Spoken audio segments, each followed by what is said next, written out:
이번 7월과 8월에 내가 가장 좋아하는 시편이라는 주제로 수요 설교 시리즈를 하게 됩니다라는 그런 이야기를 들었을 때 저는 당연히 제가 제일 좋아하는 시편은 여러분들 마찬가지라 생각되는데 시편 23편이지라는 생각을 가장 먼저 하게 됐습니다. 그러면서 들게 된 생각이, 그럼 내가 시편 23편 다음에 두 번째로 가장 좋아하는 시편을 볼까 이렇게 생각해 보니까 마땅히 생각이 나지 않았습니다. 그래서 이 기회에 다시 한번 시편을 한번 살펴봐야겠다라는 이런 궁금증을 가지고 다시 시편 1편부터 150편까지를 차근차근 읽어보는 가운데 선택된 시편이 오늘 본문인 시편 63편입니다. 시편 63편은 다윗이 압살롬의 반역으로 인해서 유다 강에 피신하여 있을 때 쓴 시입니다. 이때 다윗은 이 기간 동안에 약 10여 편의 시를 썼는데 오늘 시편 63편이 바로 그 10여 편의 시 중에 하나입니다. 그런데 이 시편 63편은 다른 시편들과 다른 점이 있다라고 할 수 있습니다. 그것은 다른 시들은 핍박을 받으면서 그 속에서 하나님께 탄식하는 그런 내용들로 쓰여져 있지만 이 시편 63편은 다윗이 같은 그런 핍박의 상황 중에 있으면서도 오히려 과거에 하나님의 전에서 그가 하나님을 뜨겁게 예배했던 그런 순간을 회상하면서 하나님을 찬양하는 그런 내용들로 쓰여져 있습니다. 시편 63편을 읽어보면 눈에 보이지 않는 하나님에 대한 이런 마음을 갖는 것이 정말 가능할까라는 그런 의문이 들 정도로 다윗은 하나님을 향한 뜨거운 마음을 가지고 있었다라는 것을 보게 됩니다. 그런데 다윗이 처한 당시의 형편 그리고 그의 상황은 좋았던 것이 아니었습니다. 먹고 사는데 아무런 문제가 없고 또 자신을 괴롭히는 사람들도 전혀 없는, 모든 것이 완벽하고 편안한 그런 가운데서 다윗이 이 시를 쓴 것이 아니었다는 겁니다. 1절을 보면 다윗은 이렇게 말합니다. 하나님이여 주는 나의 하나님이시라. 내가 간절히 주를 찾되 물이 없어 마르고 황폐한 땅에서 내 영혼이 주를 갈망하며 내 육체가 주를 앙모하나이다. 다윗이 여기서 말한 대로 물이 없어 마르고 황폐한 땅에서 주를 갈망한다 이렇게 말하는 것을 보면 지금 다윗은 마실 물이 없고 또 마실 음식이 없는, 그렇게 목마르고 육체적으로 굶주린 상황 가운데 있었다라는 것을 짐작해 보게 되는 겁니다. 특별히 여기서 다윗이 물이 없어 마르고 황폐한 땅에 있었다라는 이것으로 자신의 상황을 강조하고 있는 것은 광야에서 물을 찾아서 헤매듯이 자신이 정말로 간절하게 하나님 아버지를 찾고 있다, 부르짖고 있다라는 것을 표현하고 있는 겁니다. 다윗은 간절하게 하나님을 찾는다라고 했습니다. 여기서 간절히라고 하는 말은 원문에 보면 일찍이라는 의미의 단어로 쓰여져 있습니다. 그래서 다윗이 간절하게 하나님을 찾았다라는 이 말은 아침 일찍부터, 새벽 이른 시간부터 하나님을 간절하게 또 부지런하게 찾았다라는 것을 말해주는 겁니다. 사람은 음식을 먹지 않아도 40일 이상은, 물론 다 모두에게 적용되는 것은 아니지만 40일 이상을 살 수 있다고 합니다. 하지만 물은 마시지 않으면 3일 이상을 살기가 쉽지 않다고 합니다. 그러므로 광야에서 물이 떨어진 사람은 이 짧은 3일이라는 시간밖에 주어지지 않기 때문에 살기 위해서 물을 아침 이른 시간부터 찾아 헤매야만 하는 겁니다. 그와 마찬가지로 다윗은 하나님의 특별하신 은총, 그 은혜가 나에게 있지 않으면 자신은 죽을 수밖에 없다라는 것을 그가 알았기 때문에, 자신에게 하나님의 은총이 부어지지 않으면 나는 얼마를 버티지 못하고 죽게 될 것이라는 것을 그가 분명히 알았기 때문에 그는 부지런하게 아침 이른 시간부터 하나님을 찾고 또 찾았던 겁니다.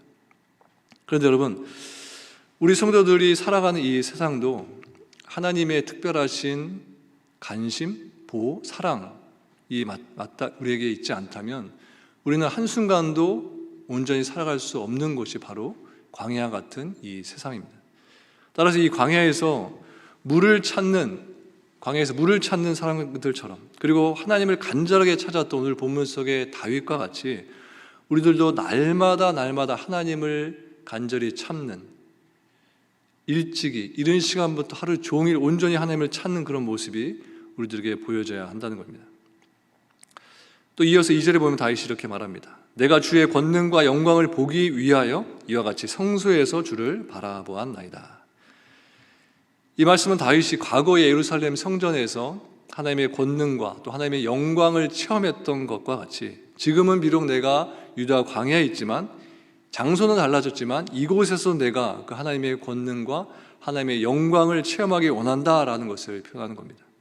즉 압살롬에 쫓겨서 지금은 내가 하나님의 성전인 예루살렘 성전에서 하나님을 예배하는 것이 아니지만 그런 환경에 있지는 않지만 지금 현재 자신이 있는 유다 광야에서도 지금 피신하고 있는 그런 상황 속에서도 나에게 간절하게 필요한 것은, 나에게 정말 필요한 것은 다른 어떤 것이 아닌 하나님의 권능과 하나님의 영광이 나에게 임하기를 원한다. 그것을 체험하기 원한다라고 그가 호소하고 있는 것입니다. 다윗은 하나님의 은혜가 아니면 도저히 자신의 상황이 회복될 가능성이 없다, 가망이 없다는 것을 알았던 것입니다. 그래서 비록 그는 현재 광야에 있었지만 그 광야에서 하나님의 영광을 원합니다, 하나님의 권능을 보기 원합니다 라고 이렇게 소원하며 외친 것입니다. 그렇다면 과연 다윗은 광야에서 하나님을 만났을까요? 네, 다윗은 하나님을 광야에서 만났습니다. 그것을 어떻게 알 수 있을까요? 그것은 3절 이하에서 다윗이 하나님을 찬양하는 것을 통해서 알 수 있습니다. 특별히 7절 말씀에 보면 다윗은 주는 나의 도움이 되셨다, 주는 나의 도움이 되셨다라고 이렇게 노래하고 있습니다. 이것은 다윗이 하나님을 만났다라는 것을 알려주는 것입니다. 이렇게 하나님께서는 다윗이 유대 광야에 머물면서 영적으로 또 육적으로 황폐한 가운데 있을 때, 그리고 그 가운데서 하나님을 구했을 때 하나님께서 직접 그를 찾아와 주시고 그를 만나 주심으로써 그의 갈급함을, 그의 영적으로 무너져 있던 모든 것들을 해소시켜 주셨다는 겁니다.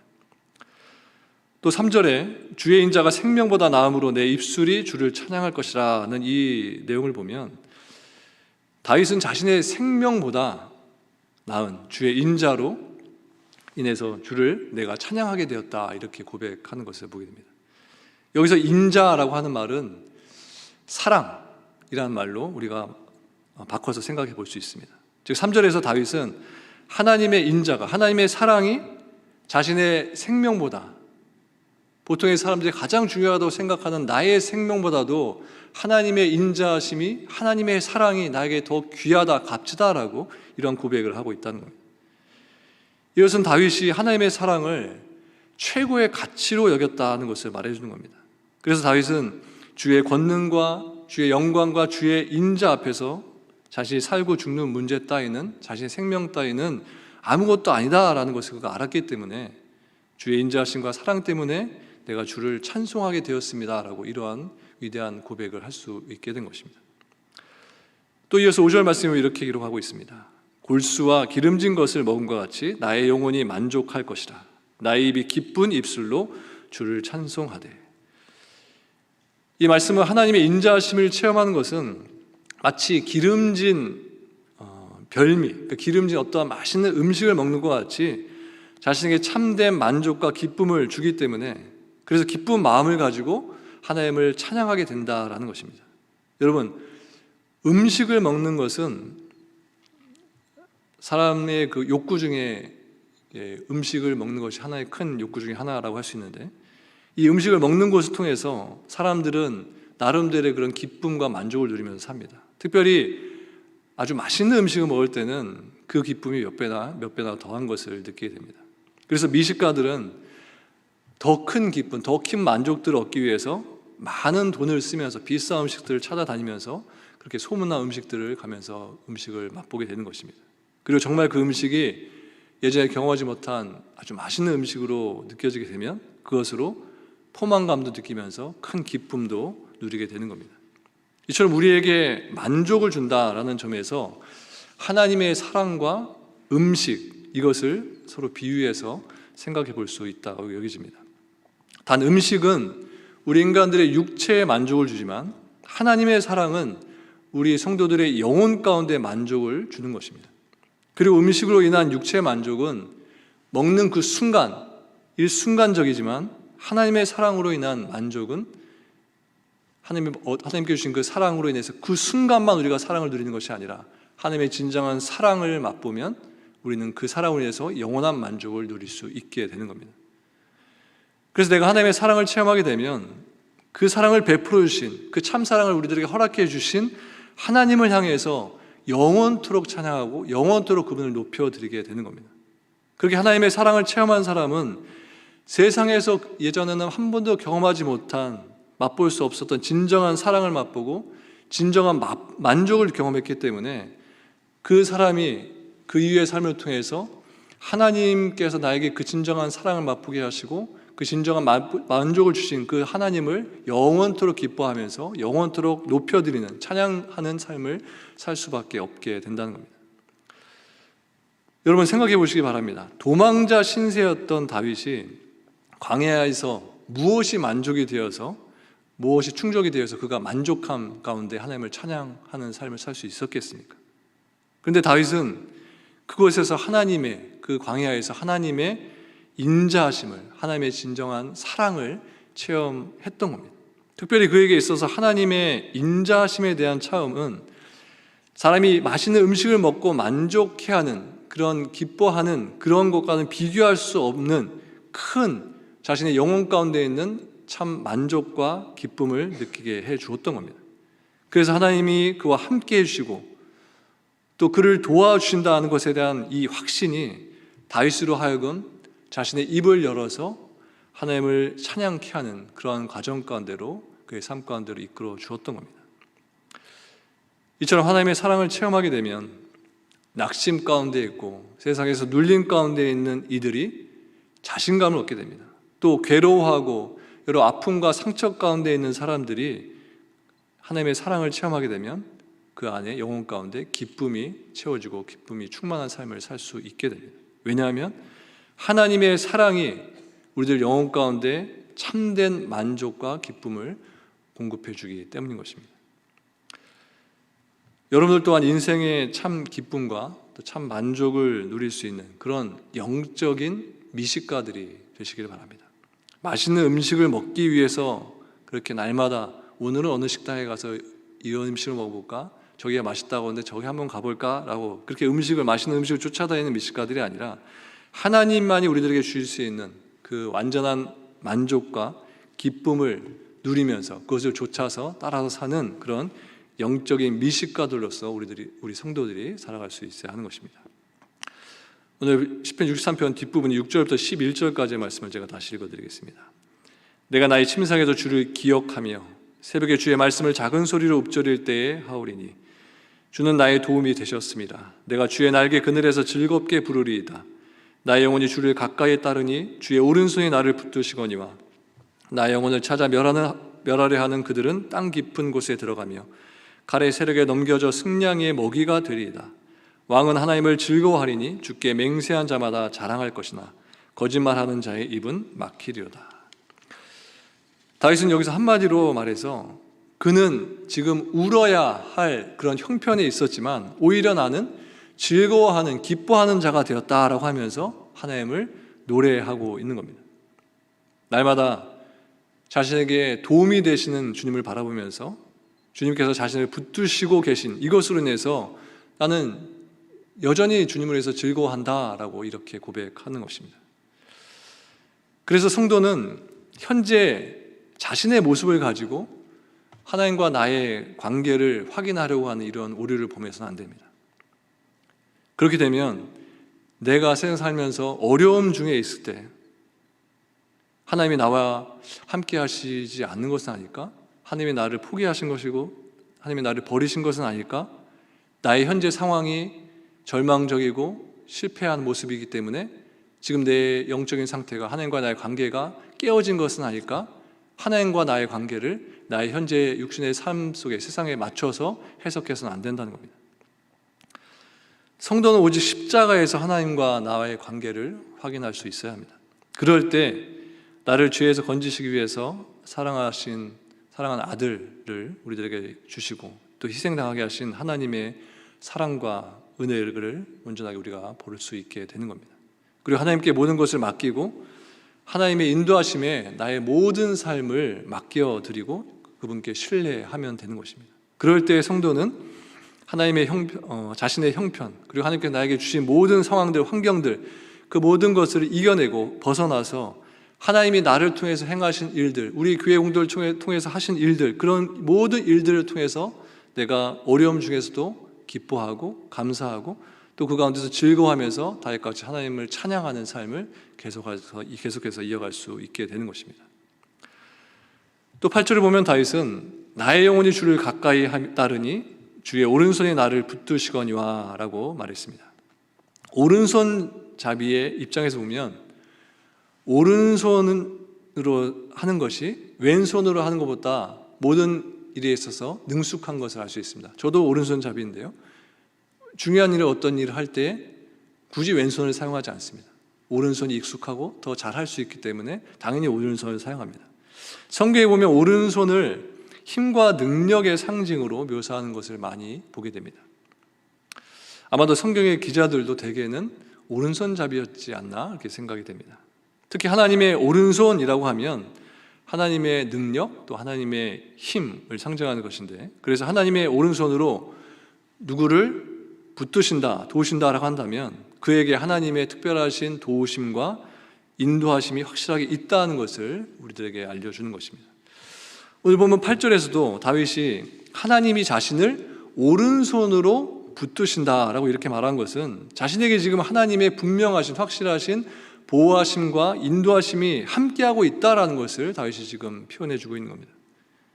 그런데 8절에 보면 주의 오른손이 나를 붙드시거니와 라는 이 말을 하기에 앞서서 다윗은 나의 영혼이 내가 주를 가까이 따른다라고 이런 말을 하는 것을 보게 됩니다.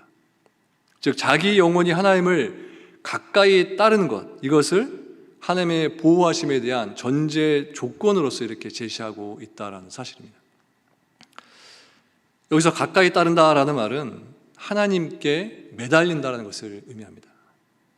그래서 하나님을 가까이 따른다는 것은 현재 내 상황을만 보면 아무런 소망도 없고 또 하나님을 따르는 것이 지금 상황에서 아무런 유익이 없을 것 같아도 끝까지 하나님만 의지하고 끝까지 하나님께 매달리는 것, 이것을 하나님께 가까이 하는 것, 하나님을 따르는 것이라고 말할 수 있다는 겁니다.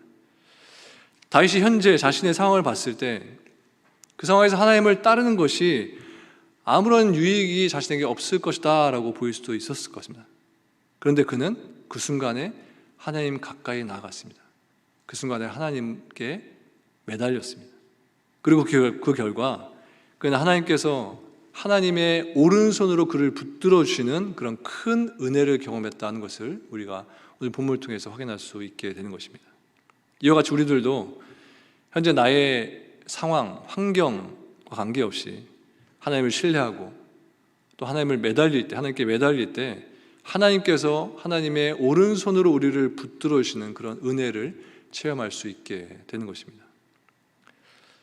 다시 2절 말씀을 보면 다윗은 내가 주의 권능과 영광을 보기 위하여 성소에서 주를 바라봤다라고 했습니다. 여기서 성소란 하나님의 임재가 있는 예루살렘 성전을 가리킵니다. 그리고 그곳에서 주를 바라봤다라고 하는 것은, 여기서 바라본다는 것은 단지 다윗이 자신의 눈으로 하나님을 바라봤다, 자신의 시선으로 주님을 바라봤다라는 것만을 말하는 것이 아니라 하나님의 성전에서 다윗이 하나님과 지금 자신이 영적인 교제를 나누었다, 그런 친밀한 교제를 나누었다라는 것을 말해주는 겁니다. 이렇게 다윗이 성전에서 하나님께 예배드리던 때를 회상하는 것은 지금 멀리 떨어져 있는 가운데서도 다윗이 가지고 있었던 주님을 향한 그 마음, 그 열정이 어떠한지를 보여주고 있는 겁니다. 즉 이 고백은 다윗이 평안할 때에는 성전에서 그런 평안한 가운데 자신이 하나님께 예배드리는 것, 그 순간이 얼마나 복된 것이고 하나님께 주신 은혜였던 것인지를 그 당시에는 그 상황에서 알지 못하다가 이제 광야에서 그 고난의 상황이 되자 그것을 그때서야 깨닫게 되어서 그때를, 그 과거를 회상하면서 지금 이러한 고백을 다윗이 하고 있는 겁니다. 우리들도 코로나를 겪으면서 예전에 신앙생활했던 순간들이 얼마나 나에게 또 우리들에게 소중한 시간들이었는지를 회상하게 됩니다. 그런데 문제는 코로나를 통해서 신앙을 잃게 된 것도 문제지만 그것보다 더 큰 문제는 나에게 지금 신앙의 회복이 필요하다는 것조차 우리들이 느끼지 못한다는 데 있습니다. 그때가 좋았지, 그때 뭐뭐 했을 때가 좋았지 라는 그런 말을 하면서, 그런 것들을 인식하면서도 그때 신앙으로 회복하고자 하는 그러한 마음, 열정, 또 기도 생활, 이런 것도 우리들에게서 나타나지 않는다는 겁니다. 저는 오늘 본문 시편 63편 말씀을 보면서 다윗의 이 시가 우리들에게 지금까지 전해져서 우리 성도들에게 교훈해주고 또 이 말씀 우리들에게 도전을 주는 것을 보면서 우리도 신앙생활을 하면서 나의 시편을 기록해 보면 좋겠다라는 생각을 갖게 되었습니다. 지금 우리가 다윗의 시를 보면서 다윗의 그 믿음을 배울 수 있게 되는 것처럼 우리가 적은 이 글들이 후에 우리들의 가족들과 또 후손들에게 좋은 영향력들을 주고 특별히 그들에게 믿음을 심어줄 수 있는 좋은 소스가 되지 않을까 생각이 되었습니다. 그리고 내 상황이 다 좋고 평안할 때 글을 적는 것도 좋겠지만 오늘 본문의 다윗의 그 상황과 같이 정말로 어려운 상황 가운데 있을 때, 그런 힘든 상황 가운데 있을 때 믿음의 글을 하나하나 작성해 보는 것은 더 의미가 있을 거라 여겨집니다. 지금 우리는 모두 코로나의 어려운 시기를 지나고 있습니다. 그래서 하나님께서는 우리들에게 이 코로나를 겪게 하시면서 내 신앙의 고백을 한번 글로 적어볼 수 있는 그런 기회를 주셨다라고 생각이 됩니다. 그렇게 시를 또는 글을 한 편 한 편 적게 되면 언젠가 성경의 시편 150편과 같이 누구누구 성도의 시편 150편이 완성이 될 거라 생각됩니다. 물론 그게 나중에 성경에 들어가고 이런 건 아닙니다. 그리고 그 시 중에서 어떤 글은 내 장례식 때 읽혀지게 되는 글도 있을 거라 생각이 됩니다. 자녀들에게 단지 내가 그동안 축적해내었던 유산을 어떻게 남겨줄까라는 그런 고민 가운데, 그런 생각 가운데 있는 것이 아니라 나의 믿음의 고백에 담긴 글, 그 신앙에 나에 담긴 글을 남겨주는 것 참 의미가 있을 거라 생각이 됩니다. 그래서 장례식 날에 자녀들 중에 또 손주들 중에 누군가 그 글을 읽게 된다면 우리가 오늘 본문 속에 다윗의 이 시를, 이 글을 통해서 도전을 받고 그래 다윗과 같이 나도 그러한 믿음을 가지고 살아야지라고 다시 한번 내 가슴을 치면서 도전을 받고 또 용기를 갖게 되는 것처럼 장례식 날에 나의 글을 통해서 가족들의 마음이 움직이게 되어서 그래서 그들이 그 장례식 이후의 삶 속에서 다시 믿음의 모습을 회복되어서 진실된 모습으로 또 신실한 모습으로 신앙생활을 해나갈 수 있지 않을까 생각이 됩니다. 오늘 보면 7절에 보면 내가 주의 날개 그늘에서 즐겁게 부르리이다 라고 했습니다. 오늘 설교 제목을 그래서 저는 주의 날개 그늘 아래 그늘 아래에서 이렇게 정해보았습니다. 하나님은 우리들에게 내 날개, 나의 날개 아래에 들어와서 살아라 이렇게 말씀하시는데 우리는 종종 그곳에서 벗어나서 떠나서 살고 있는 모습들을 보게 됩니다. 특별히 우리는 코로나를 지나면서 주님의 날개로부터 많이 벗어나서 살고 있는 것을 보게 됩니다. 그리고 더 큰 문제는 우리가 그렇게 주님의 날개로부터 멀리 떨어져 있는 가운데 있으면서도 우리가 그것을 인식하지 못한다는 것입니다. 인식하지 못할 뿐만 아니라 착각 속에서 나는 여전히 주님의 날개 안에 있어라고 그렇게 스스로 고백하면서 생각하면서 산다는 착오 가운데 있다는 겁니다. 여러분, 컴퓨터나 셀폰을 사용할 때 어떤 문제가 생기게 되면 가장 먼저 해야 하는 것은 설정, 이 세팅 버튼을 누르는 겁니다. 그리고 그 안에서 잘못 설정된 것이 있으면 변경을 해줘야 제대로 그 기계가, 장비가 작동을 하게 되는 겁니다. 그렇지 않고 다른 이 설정 버튼이 아닌 다른 이것저것을 아무리 공들여서 많은 시간 터치하더라도 그 풀고자 하는 문제가 절대 해결이 될 수 없는 겁니다. 여러분, 내 삶에 그리고 내 신앙에 문제가 생겼을 때 하나님과의 관계를 다시 회복할 수 있도록 설정 버튼을 그때 눌러야 됩니다. 그리고 우리 성도들에게 세팅되어 있어야 하는 주님의 날개 아래에 머물기, 이것에 잘 설정이 세팅이 되어 있어야 하는 겁니다. 하지만 이 설정이 어느샌가 해지가 되어서 주님의 날개 밖에서 머무는 경우들이 많이 있다는 겁니다. 와이파이가 없는 곳에서 인터넷이 끊겨서 사용할 수 없게 되는 것처럼 우리도 주님의 날개 아래 머물기라는 이 설정에서 끊기게 되면 어느샌가 우리들은 주님과 연결되지 못하고 이렇게 선이 끊겨져 있는, 관계가 끊겨져 있는 그런 삶을 살 수밖에 없는 겁니다. 내 손에 셀폰이 없으면 불안해하고 또 인터넷이 없으면 답답해하는 것처럼 우리는 수시로 내가 지금 주님의 날개 아래 머물고 있는지, 내가 머물고 있는 장소가 주님의 그 날개 그늘 아래에 있는지를 항상 확인하면서 살아야 한다는 겁니다. 그리고 그렇지 않은 상황이 있다면 그 순간 잘못되어 있는 내 영적인 삶의 설정, 저 세팅 버튼을 찾아서 다시 온전하게 그 설정을 바꿔놔야 하는 겁니다.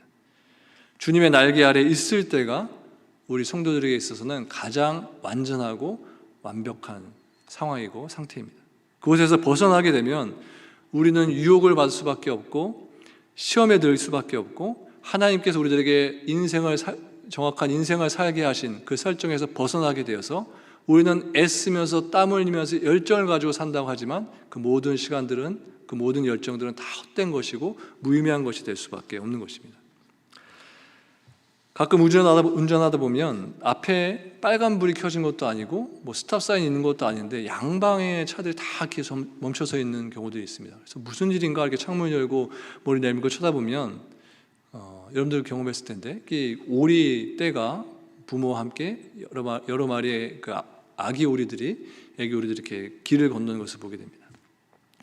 엄마 아빠가 먼저 앞을 나서면 새끼 오리들은 옆에 차들이 있는 것도 모르고 그냥 앞에 엄마 아빠만 따라서 졸졸졸 담대하게 그 길을 횡단보도를 건넙니다. 길을 잃지 않기 위해서 부모를 따라가야 안전한 길로 갈 수 있으니까. 또 아기 새들은 아기니까 싸울 힘도 없기 때문에 자신들을 공격하는 적들로부터 보호를 부모로부터 받기 위해서 계속해서 그냥 부모의 뒷공무니만 졸졸 따라다니는 겁니다.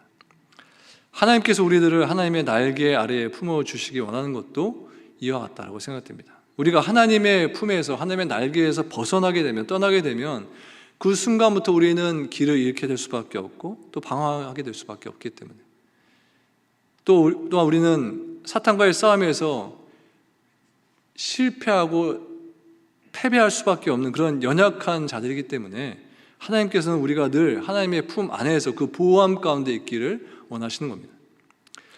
여러분, 지금 여러분이 하나님의 품 안에 살고 있는지 아니면 하나님의 품 밖에 있는지 살펴보시기 바랍니다.